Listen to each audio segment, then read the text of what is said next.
Well, has everyone known that there is a school shooting at Parkland, and since there's several groups that are part of the protest, there's a new group called March for Our Lives.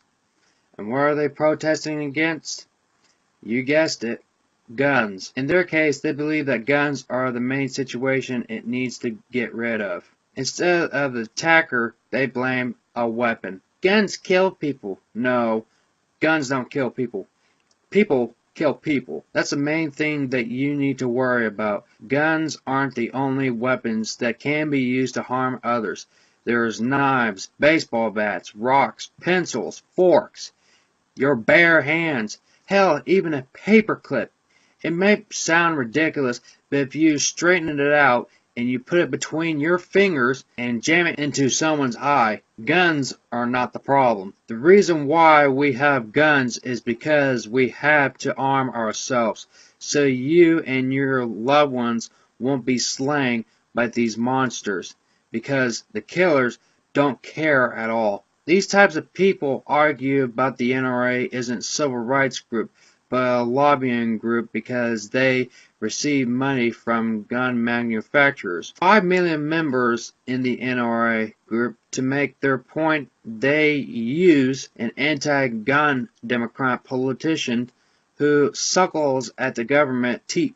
Millions of dollars to the NRA through its corporate partners program. Includes companies like Beretta, Remington, Bushmaster, and Smith & Wesson, the manufacturer that produced the gun that was used in the Parkland massacre. So, like I said, there are several ways to harm a person, and you choose one particular gun that caused a mass shooting, and you blame them for that? Come on, be real already. And yes, the NRA spent a lot to support the Second Amendment. But here's the facts. Planned Parenthood also spends millions of dollars to promote pro-abortion policies. On average, 11,703 people are killed every year from gun crimes. None of these crimes are supported by the NRA. Meanwhile, Planned Parenthood performs 321,000 abortions every year, killing the equivalent of almost 30 years worth of gun crime. But you never hear the left complain about Planned Parenthood's election spendings. I can have an abortion, it's my body. False. It's the baby's body. If it were your body, you'd be the one that dies. They blame violence on things like video games. Really? You're complaining about a video game now? I can totally picture this. Hey David, how's it going? Oh, pretty good. Just convinced 100 more people to join the march against guns. Oh, cool. Say, what are you playing? Oh, I'm playing Grand Theft Auto. You do realize that they have guns on this one and it kills people, right? Oh, it's okay. It's just a video game. That's a double standard. Are you kidding me? Every active shooter has been stopped by a gun. So if you don't support guns, then you're depending on and only a police to be hero with a gun to stop a criminal. So why blame guns that kill people? And blame the police because they are doing their jobs and you want them dead. That doesn't make any sense at all. I know the rules. If a criminal storms into a school, they have to turn off the lights, barricade the doors, arm yourself, and get into the back room. If he does manage to get in, you're supposed to throw whatever item that's around you at that criminal. But here's the thing. What if you're dealing with a psychotic person that is immune to pain, or if you threw stuff at him, you'd only piss him off. And once they get in and he has a gun, what are you going to do next? You threw everything at him and your teacher isn't armed, you're going to die. And getting under the table, pretending that you're dead, isn't going to work either. And I want to turn to your idolized people like Hillary or Bernie Sanders. They said that they want to get rid of guns. Then why does their bodyguards have guns? Again, double standard. Joseph Stalin took away guns in 1929, then murdered 5.4 million people. Mao Zedong took away guns in 1935, then murdered 20 million people. Adolf Hitler took away guns in 1938, then murdered 13 million people. Pol Pot took away guns in 1976, then murdered 2 million people. All of them has taken guns away from the people, then murdered them later on. David Hogg and Emma Gonzalez wants to take that away from us. And if they succeed, how many would lose their lives? Plus, these two people think that they are role models for kids. Well, I see a lot of flaws. One, we don't need someone that has a foul mouth to make your point. They can practice their Second Amendment rights all they want. I don't give a that. Hey, if you're out there, you. I'm 17. I get elected to Senate. We're not going to let that happen, and you guys better not either. David is nothing but a drama drag queen that is filled with double statements. For one of his quotes, "Make us wear clear backpacks violates our First Amendment's rights." Here is another. "The Second Amendment is old and outdated. We must embrace gun control." Boy, you're a special kind of stupid, aren't you? He calls old people stupid and don't know what they are doing. Well, there is a phrase that old ones are much wiser and young ones are nothing but an empty veil that knows very little. Your group claim that they are the people with very much love and tolerance. If you think that way, then why did one of your protesters held up a sign suggesting that Barron Trump should be shot, putting a young man's life on the line? How sick are you? Well, we're just trying to make a point. Yeah, by putting a target on him? Unbelievable. This is the second time that someone mentioned Barron in a negative way. He is a boy. Grow up, people. David is using kids to push agenda, but do you know who else did the same thing? Yep, you guessed it. Hitler. If you don't believe me, look how he wears and how he acts.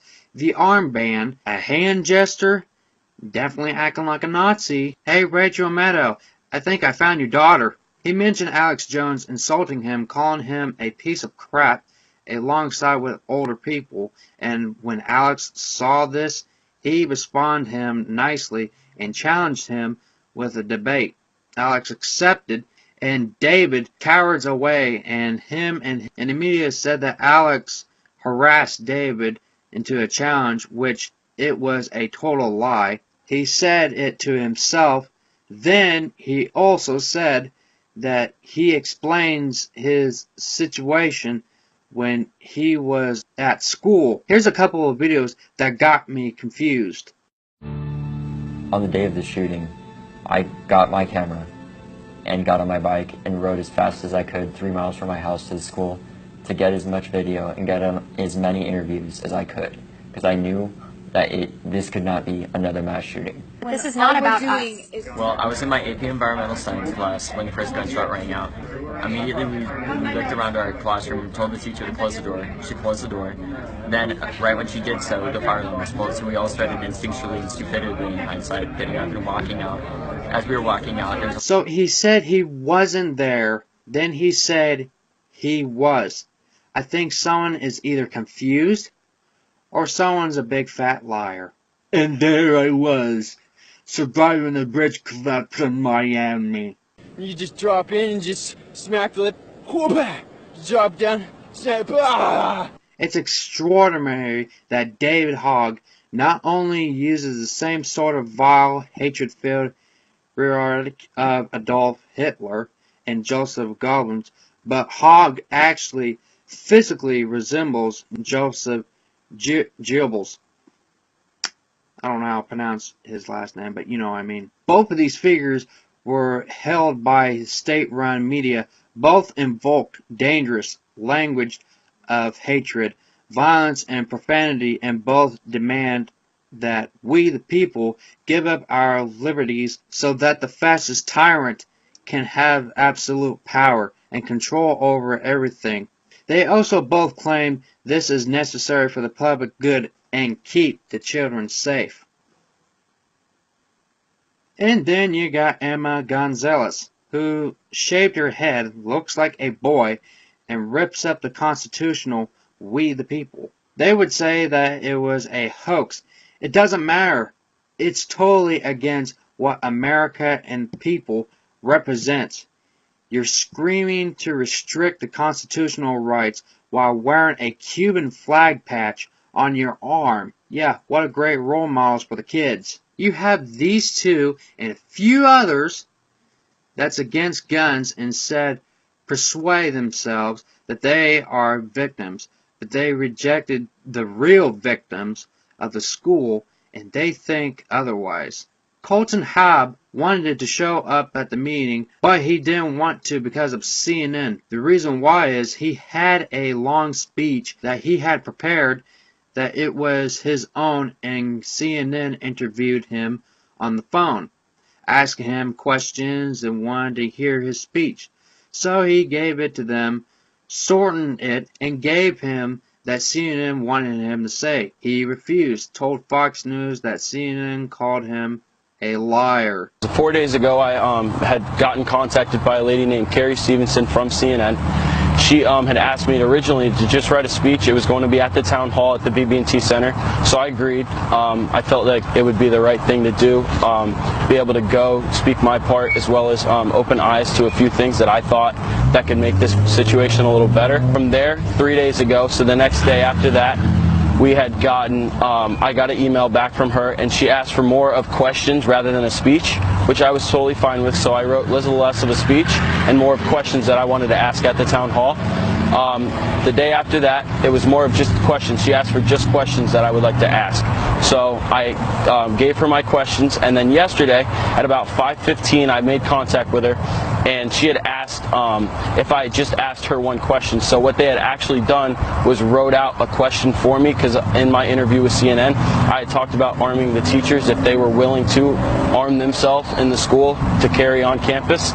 And they had, she had taken that of what I had briefed on and actually wrote that question out for me. So, well, but I just want to make sure I have this straight. So you sent them a long, in effect, essay on what you thought, but they put Yes, their sir. own words in the question, and they weren't the same as the words you had sent in. They were the producer's words? Absolutely. They had taken what I had wrote and what I had briefed on and talked about, and they actually wrote the question for me. But he wasn't the only one. A girl named Ariana Kling said the same thing, and CNN is trying to cover the truth and tried to cram their words into their mouth. They are the true victims of that school. Ariana took a trip to the White House and visited President Trump and explained school safety. But Colton and Ariana isn't alone. Another victim named Kyle Kashiv, who is a strong supporter of the Second Amendment and visited Donald Trump as well. His goal is to secure to school and make sure that it won't happen again. Kyle was very upset with David because the president calls him, showing that he wants to make a change. He says, "Okay, I'm all in. What do we need to do?" And David hangs up the phone on him and brags it on national television. Kyle calls David a hypocrite, which I agree with Kyle on that point. Kyle definitely agrees and wants him and David to debate in this kind of situation. And that's why I think that we have to sit down with all members of this issue, okay? Sit down with me and David Hogg or Cameron Caskey and debate this and find a common middle ground, because that's the only way that we're going to protect the American people. David, Emma, go back to school. You're just wasting your time and know very little. Yeah, but you're not the one who went through this kind of situation. Yeah, I have. Gun threats, bomb threats, because in my school, police with shields and dogs, I know how that feels, but I didn't blame guns, I blame the criminal. And for your information, worse than yours and mine combined, Jesse Hughes from the band Eagles calls your group pathetic. And compared calls for guns control for men dismembering themselves to prevent rape. This case was worse because he's actually been in the event in France when a terrorist entered the Vatican on November 13th, 2015, killing 89 people and injured many more. Hughes has repeatedly spoken out about gun controls and has been condemned for suggestions. Gun control kind of doesn't have anything to do with it, but if you want to bring it up, I'll ask you, did your French gun control stop a single fucking person from dying at the Bataclan? And if anyone can answer yes, I'd like to hear it, because I don't think so. And you know what? Jesse's right. Every bit of it. If you guys weren't pathetic, you wouldn't walk out of schools not learning anything and trashing stores like the ones in Chicago. And not standing for the flag. At least I stayed in school and learned and graduated. And I'm more tolerant than you. If I did any kind of that stuff like you did, I would get in trouble. Would I get in trouble? Yes. Did I have a problem with our last president? Yes. But did I throw a bitch fit and march on the streets, vandalizing the stores and complaining about it 24/7? No. Because I'm not that pathetic. So here's a question. Did you learn anything in school without falling asleep, cheating on your friends' homework because you didn't know the answer, playing kiss and grab with your boyfriend or girlfriend, and getting sent to the principal's office? All of these without bringing up anything that involves politics? I guess not. So shut up, sit down, and get educated.